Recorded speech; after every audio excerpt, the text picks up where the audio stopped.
የአምላክ ሰላም ይሄንን መልእክት ለምትሰሙ ሁሉ ይሁን።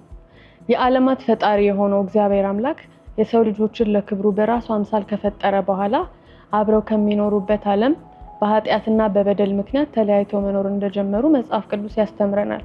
ከዛ ጀምሮ እስካሁን ድረስ የሰው ልጆች ከእግዚአብሔር ጋር ተለያይተን በምንኖርበት በዚህ ዓለም ስደት፣ ክፋት፣ ህመም፣ በሽታ፣ መሞት፣ ሐዘን፣ ሰቆቃ የተለያዩ አስከፊ ነገሮች ያሉበት ዓለም እንደሆነ ሁላችንም እናውቃለን። ታዲያ በዚህ በሚያስከፋ ዓለም ውስጥ የሰው ልጆችን ፈጽሞ ለዘላለም ይኖሩ ዘንድ እግዚአብሔር ፈቃዱ ስላልሆነ ስለሚወደን ደግሞ ፍጹም ፍቅር አምላክም ስለሆነ ተመልሰን ከሱ ጋር ሰቆቃና ሐዘን የሌለበት እሱ ያዘጋጀው የዘላለም ቤት ውስጥ እንድንኖር መፍትሄ አመጣ።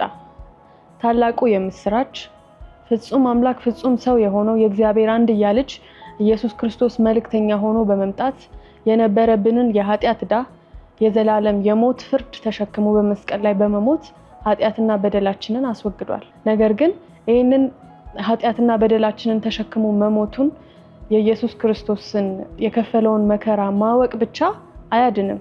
ይሄ የማያድን እምነት ይባላል። የሚያድነው እምነት ግን ስለኛ ኃጢአትና በደል በመስቀል ላይ የከፈለውን ዋጋ በማመን አንተ የህይወቴ ጌታ ሁን አዳኜ ነህ ብለን በመቀበል ህይወታችንን ለሱ በመስጠት ይህንን የዘላለም ህይወት ግብዣ በነፃ መቀበል እንችላለን። ለዚህ የዘላለም ህይወት ምንም አይነት ክፍያ ወይም ደግሞ ከራሳችን የምንጨምረው ነገር የለም። እንዲሁ በነፃ በእምነት በጸጋ ብቻ መዳን ይቻላል። ሁሉን የሚያስፈልገውን ክፍያ ሁሉ ኢየሱስ ክርስቶስ ስለከፈለ ዛሬ ከኛ የሚጠበቀው የተከፈለልንን ዋጋ በማመን አንተ ጌታ የኔም ጌታ ሁን ብለን በመቀበል የዘላለም ህይወት ግብዣውን መቀበል እንችላለን። የዘላለም ህይወት መስጠት የሚችለውን የናዝሬቱን ኢየሱስ ክርስቶስን የህይወታችሁ ጌታና አዳኝ ማድረግ የምትፈልጉ ከሆነ እኔ የምለውን ከኔ በኋላ በማለት ይህንን ጸሎት መጸለይ ትችላላችሁ። እግዚአብሔር አምላኬ ሆይ እስከዛሬ ድረስ ህይወቴን እኔ በመፈልገው መንገድ ስመራው ቆይቻለሁ። እስካሁን ድረስ የሰራሁትን ኃጢአትና በደል ሁሉ እናዘዛለሁ። በልጅ በክርስቶስ ኢየሱስ ደም እጠብና አንጻኝ።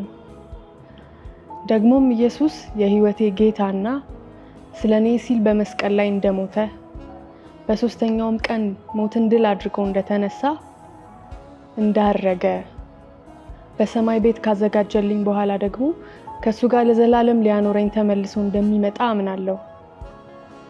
በልጅ በኩል ልጅህ አድርገህ ስለተቀበልከኝ አመሰግንሃለሁ። አሜን።